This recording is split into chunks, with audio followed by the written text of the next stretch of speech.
Can you drink too much water? Let's talk about it. I'll see you inside. Today we're going to take a look at hydration, not only throughout the day but also surrounding exercise.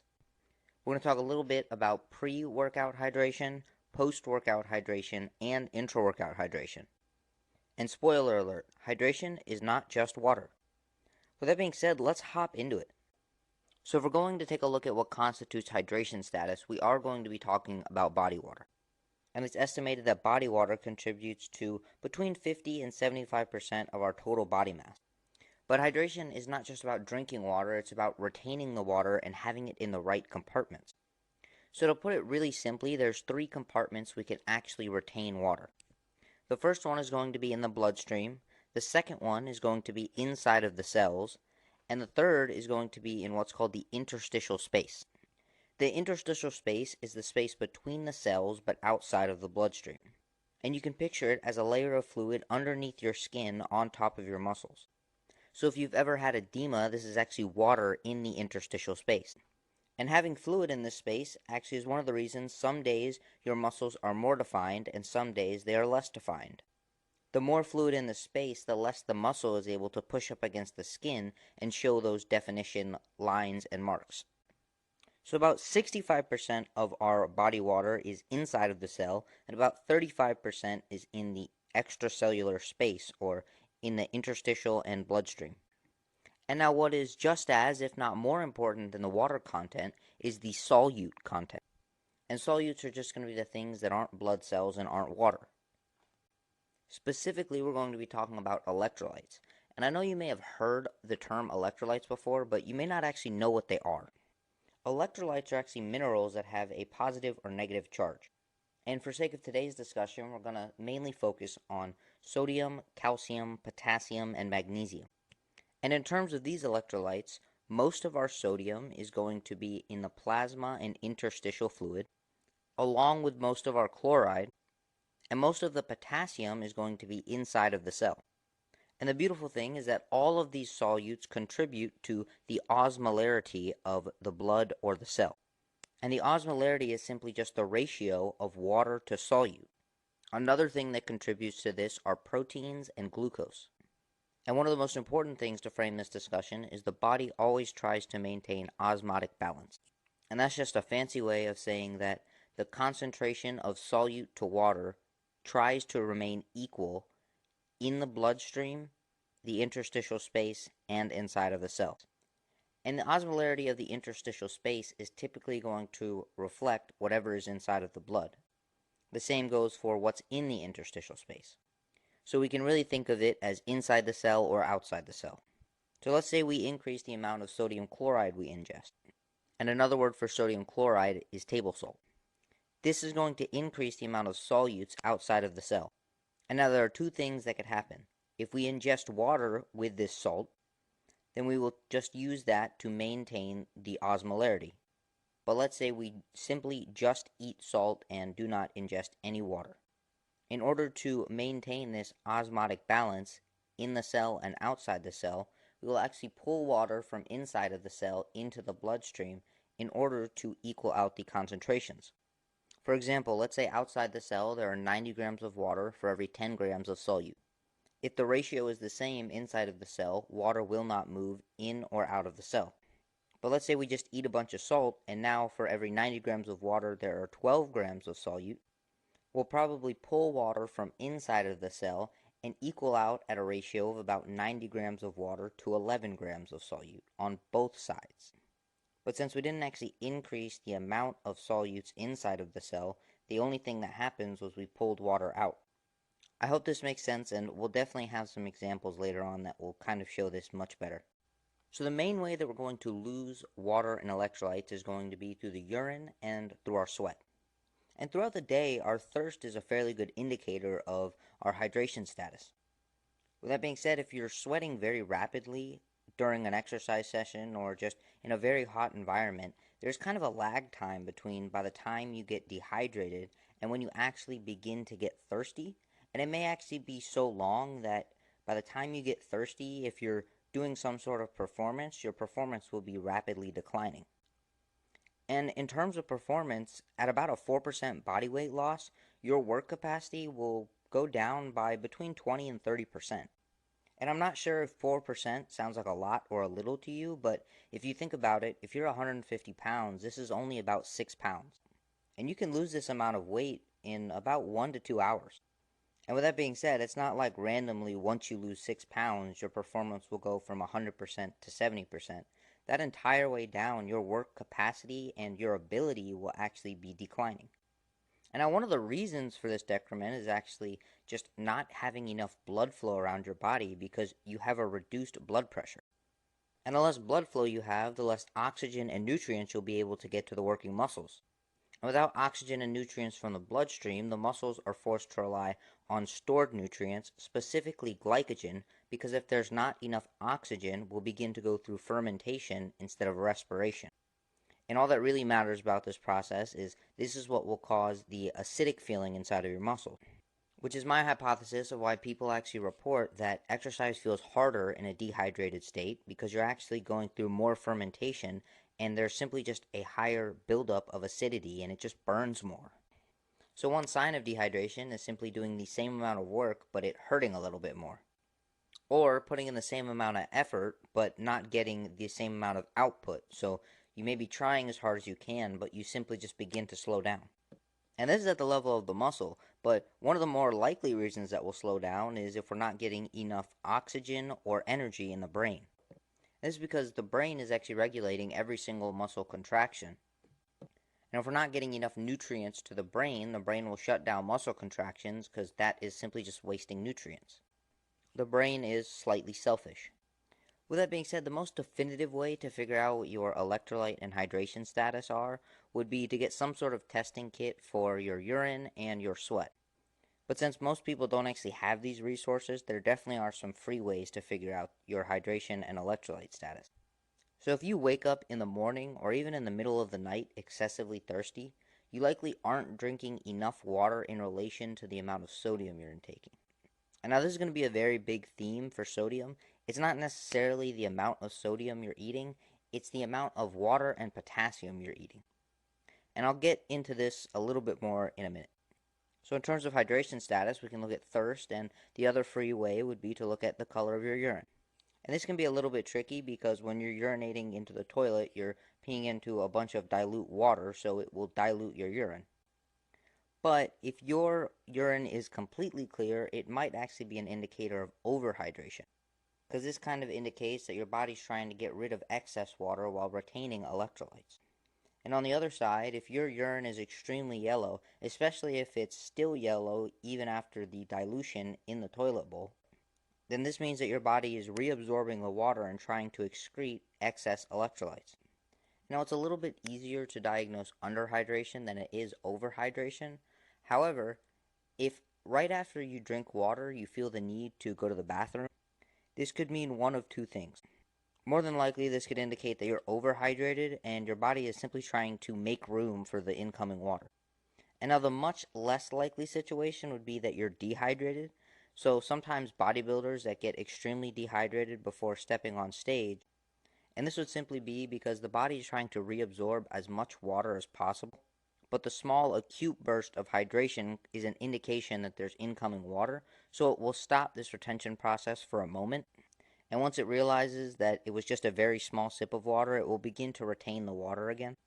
And this is really just due to subtle changes in hormones. But you would definitely know if you're in this state. So, if immediately after drinking water you really have to go to the bathroom and you fear that you might be overhydrating, this is a good indicator. And also, if you have to go to the bathroom more than normal, then you may be drinking a little too much water. But this one's pretty interesting because the body actually adapts quite quickly to the amount of water that you're intaking every day to either increase or decrease urination. And going back to bodybuilding again for a moment, this is actually how some people can lose a lot of excess water weight very rapidly. Not by decreasing their water, but by increasing their water for a period of time. So let's say normally you drink about a gallon of water, but you are either stepping on stage or doing some sort of a photo shoot where you want the muscles to push up against the skin a little bit more. So you would try to lose as much excess water weight in this interstitial space as possible. The way that bodybuilders may do this is by, if they typically drink 1 gallon of water, they will increase their water intake to about 2 gallons of water for the span of a week or a few weeks. So then their body will increase urination for a while, and suddenly they'll stay in the same hydration status drinking 2 gallons a day as they were drinking 1 gallon a day. And this simply just happens because they're peeing out all the excess water. And if you suddenly go from drinking 2 gallons to 1 gallon again, for the first day or so, the body will actually urinate out the same amount of water as it was when you were drinking the 2 gallons. For lack of a better term, the body is expecting that you're still going to drink 2 gallons, and if you reduce it to 1 gallon, it takes a little bit of time for the body to catch up. And this works for about a day or so, and then this is a recipe for rapid water retention right after, so I definitely wouldn't recommend it for anyone unless they were stepping on stage, or just really anyone in general. And I think this is a great time to say that nothing that I say should be misconstrued as medical advice. Alright, so if you can't get a sweat test, which would actually show you the exact amount of electrolytes you lose per liter of sweat, there are certainly indicators of how many electrolytes you lose in your sweat. So per liter of sweat, there's about 1,000 milligrams of chloride, 1,000 milligrams of sodium, about 300 milligrams of potassium, about 10 milligrams of magnesium, and about 20 to 40 milligrams of calcium. So the majority of our sweat is going to consist of sodium chloride, which, once again, is just table salt. And now this is definitely very individual. Some people may be what are called very salty sweaters, and some people are more dilute sweaters. And you can tell this simply by looking at your clothing, such as your hat or just your clothes in general. If there are any sort of white stains on your clothing or around the brim of your hat, this likely means that you're excreting a lot of sodium or salt inside of your sweat. And I will make sure I correct myself there. It would be salt that you are sweating because you're losing both sodium and chloride. And now the other way to tell would be if you ever get sweat in your mouth and it tastes very salty, then you're likely a salty sweater. Or if you get salt inside of your eyes and it begins to burn, then it likely has a lot of salt in it. And now the things that will really increase or decrease this are either genetics or your diet. And now in terms of your genetics, you would probably know because you've simply just been a very salty sweater since you were born. And in terms of your diet, if you're eating a lot of processed foods, you can simply just look on the back of the label and realize how much sodium you may be eating if this is the majority of your diet. And if you're eating mostly whole foods, the only way you're really going to get salt is either by eating canned foods, a lot of packaged or aged meats, or simply just by putting a lot of salt on your food in general. And if you're a very salty sweater, there's really nothing wrong with this, but if you modulate your diet and you realize the saltiness in your sweat either goes up or down, this is an indicator that this is not a genetic thing and it's actually due to a dietary change. So most people who are eating a lot of processed foods may not even realize how much sodium they're getting because a lot of these foods are actually enriched in sodium in order to make them taste better. And I keep saying sodium, but I actually mean salt. So you could really take 1 to 2 days to look at your normal diet and see if it has a lot of packaged foods, and you can look directly on the back of the package to see how much sodium it has. And for every 1,000 milligrams of sodium, you'll be getting about 2.5 milligrams of salt, which means this will also come along with about 1.5 grams of chloride. And now that's sodium out of the way, but let's take a look at water and potassium from food. So for water and potassium, processed foods are going to be extremely deficient in both of them. But unprocessed whole foods will have a ton of water and a ton of potassium. So if you want to really think about it, if you're thinking about processed foods, you'll have lots of sodium, not much water, and not much potassium. But for whole foods, you'll have a good amount of water, a good amount of potassium, and not much sodium. So taking this into account, no matter what your diet is, if you're eating processed foods, try and get more potassium and water. And if you're eating whole foods, you may actually want to increase your sodium intake. And I promise I'll give you some examples in a moment, but fruits and vegetables are about 80 to 90% water, and muscle meat is about 60 to 70% water. And surprisingly, an egg is about 75% water. But most processed foods are between 5 and 20% water. So if you're eating whole foods, you are simply just increasing the amount of water that you're getting. But if you're eating processed foods, since they're so high in sodium and so low in water, you may actually increase the amount of water that you need. And it really isn't sodium itself that's a problem, it's an imbalanced ratio of sodium to water and potassium.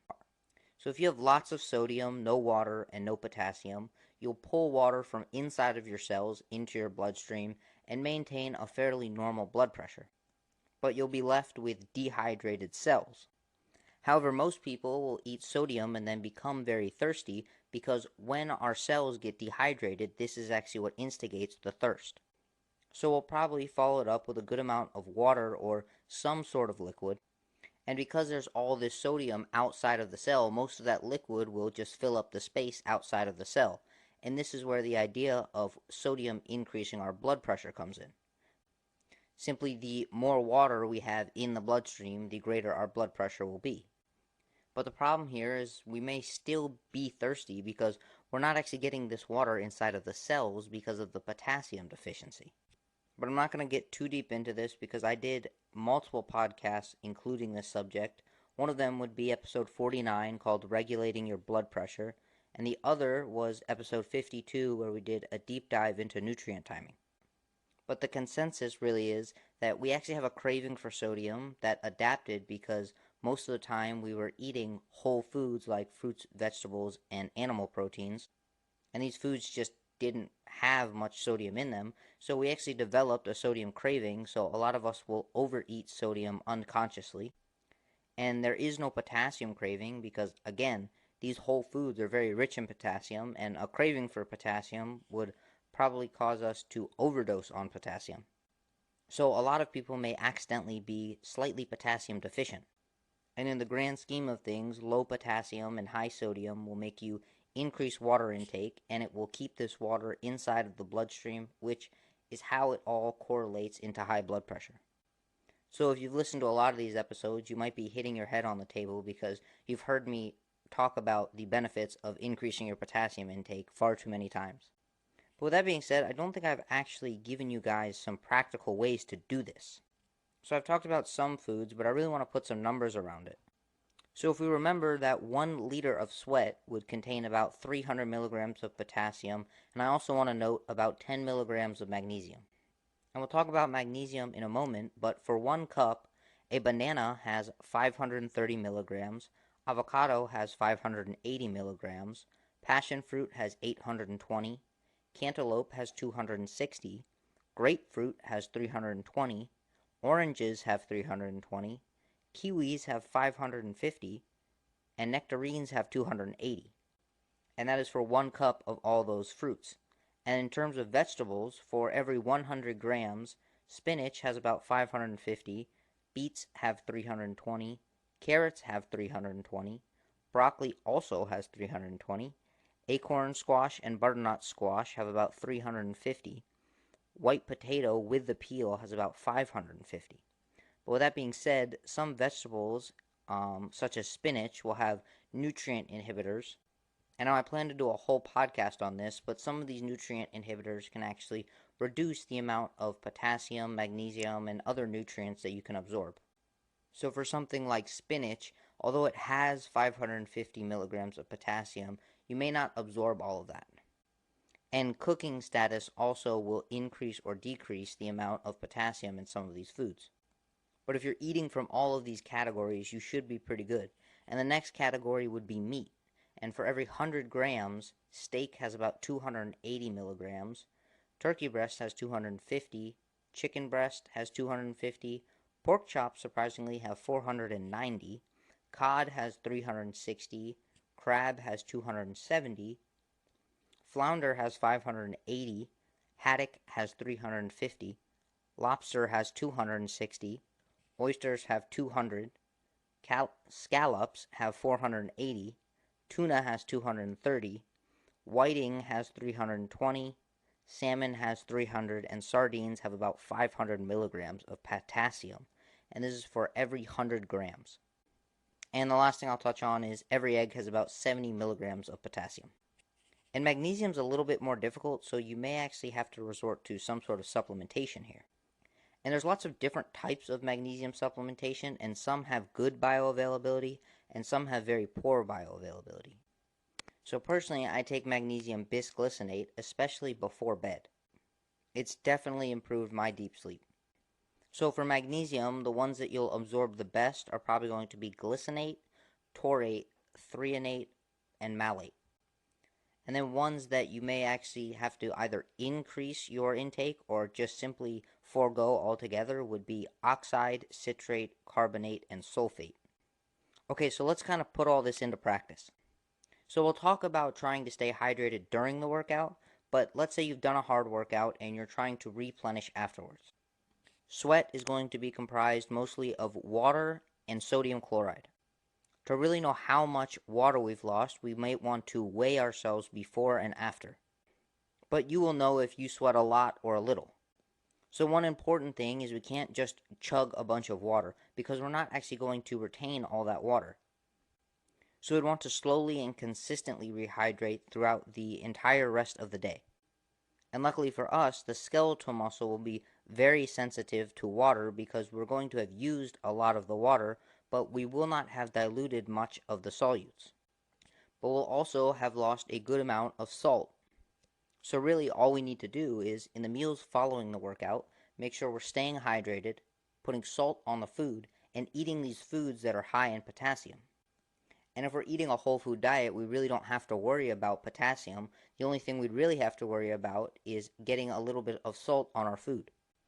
And really, if we stay on this consistent basis of salting our food, eating potassium-rich foods that will also typically have a high water content, and drinking to thirst, we should regulate our fluid balance fairly well.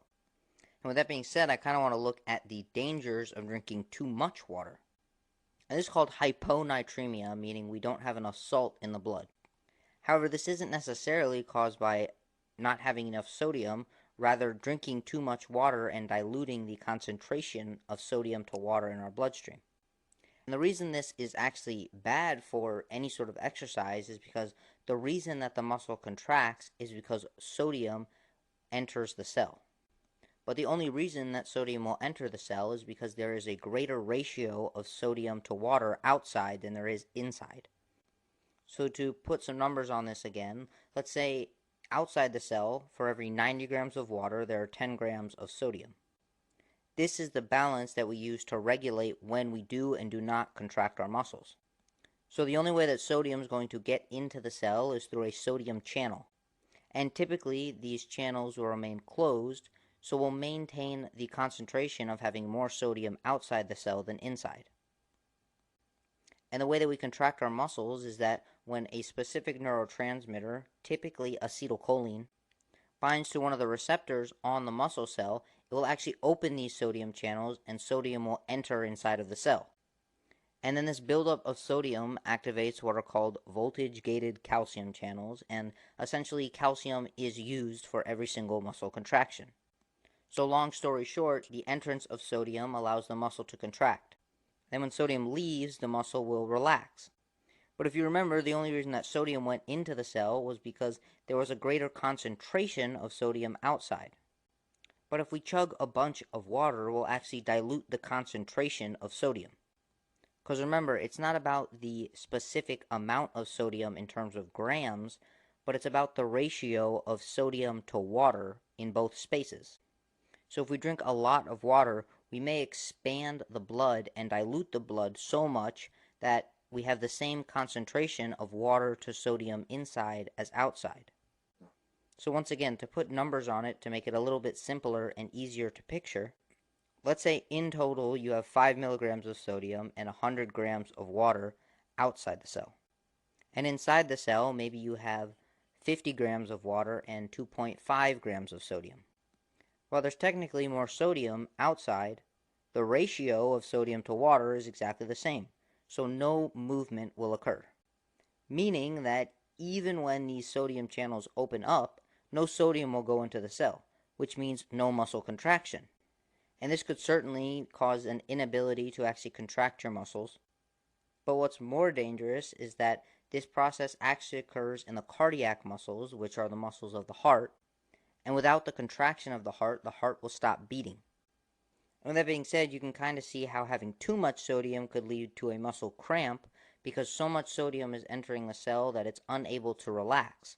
But typically, potassium is important for the process of relaxation, So this could also just be an indicator of not having enough potassium. So we can really see the dangers of having too much or too little sodium, water, or potassium. And now in terms of potassium, I know I'm recommending eating more potassium. However, there definitely is a limit. Too much potassium could cause the same issue as having not enough sodium in terms of the cardiac muscles. So this is pre and post-workout hydration. This would simply just be salting your food, eating potassium-rich foods, and drinking water to thirst. But during a workout, it might be a little bit more difficult to regulate our hydration simply just drinking according to thirst. And before we talk about this, I want to say that I give all of this credit to Dr. Andy Galpin. He is where I derived a lot of this information and education from, and some of these equations are actually his personal equations.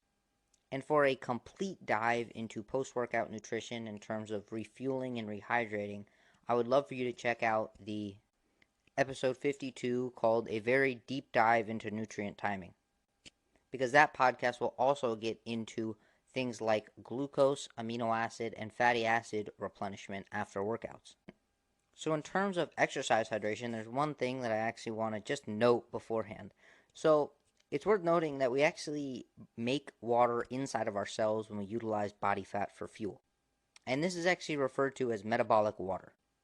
So it technically is the case that if you're heavier, you may actually need less water during a workout.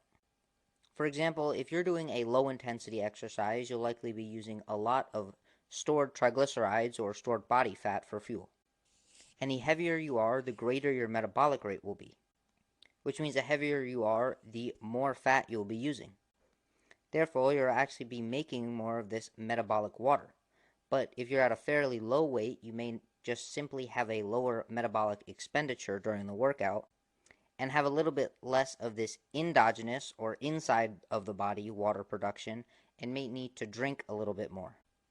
This is just an interesting concept that could actually play into hydrating during exercise.